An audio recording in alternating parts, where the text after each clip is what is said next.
Good morning, ILS. I'm Fabiana Solania. And I'm Ashley Rodriguez. And we're your Block C Channel News team. And today we're going to be doing the Ice Bucket Challenge. I know we're not. We're going to be talking about polar bears and the effects that global warming has on them. Well, I just really wanted to get that started because I never got to do it and I just thought I should start now. Well, then I guess I nominate you because I've done it before, but we can do that later. Anyways, the amount of stuff here means life or death for polar bears. Yes, you heard that right. This stuff, ice, it literally means life or death for polar bears, and really that's completely up to us. Ice is literally their home. So, according to Webster's Dictionary, global warming is a gradual increase in the overall temperature of the Earth's atmosphere, generally attributed to the greenhouse effect caused by the increase of carbon dioxide, chlorofluorocarbons, and other pollutants. So basically what global warming is when the temperature of the Earth goes up, causing the ice glaciers to melt. And the process that occurs during this, I guess, really is when there's pollution in the air, which gets trapped in the ozone layer, trapping heat, sending heat back down, causing the ice glaciers to melt. Same way that, ice is being melted here just because of the temperature and the air that we are in right now. Pollution is a main cause for global warming. Every time you guys don't recycle a plastic bottle, whether it's of Coke or water or anything, it affects the ozone layer. The chemicals go straight up and then affect it. The greenhouse effect, though, is very beneficial. It keeps the heat inside the Earth's atmosphere, keeping a balance in temperature. Changes in the sun's energy also is a main factor because the stronger the sun's energies, the hotter it is. And then that makes the Earth a lot warmer, and then the ice caps melt, and then it just, messes with the polar bears' lives. So remember, there are 5 main causes as to what causes ice caps to melt. And that's pollution, climate change, global warming, and changes in the greenhouse's effect, and changes in the sun's energy as well.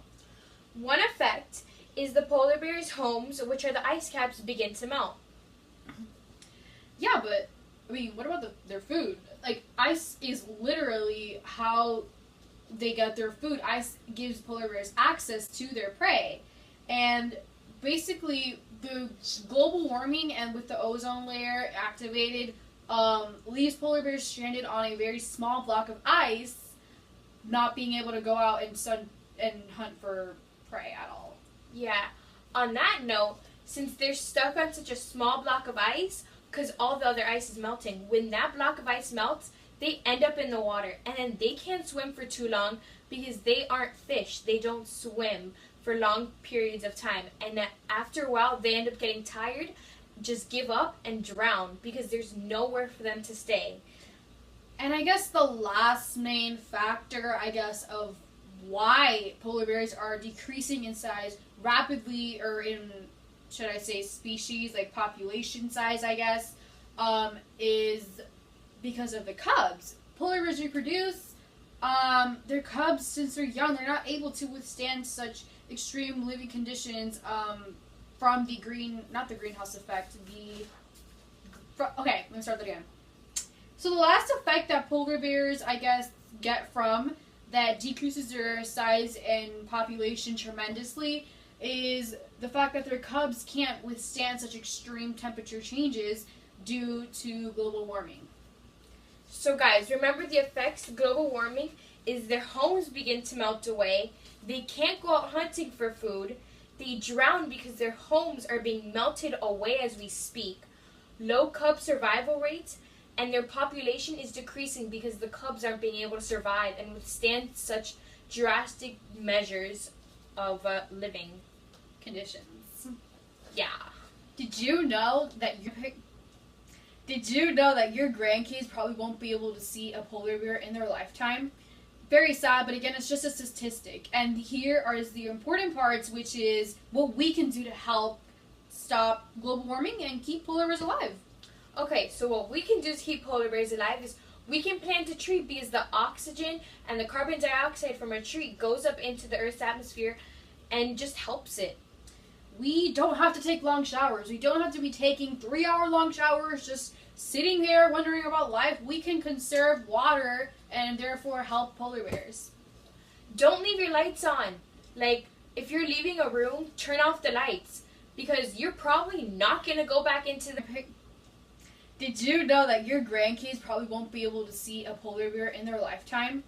Very sad, but again, it's just a statistic. And here are the important parts, which is what we can do to help stop global warming and keep polar bears alive. Okay, so what we can do to keep polar bears alive is we can plant a tree because the oxygen and the carbon dioxide from a tree goes up into the Earth's atmosphere and just helps it.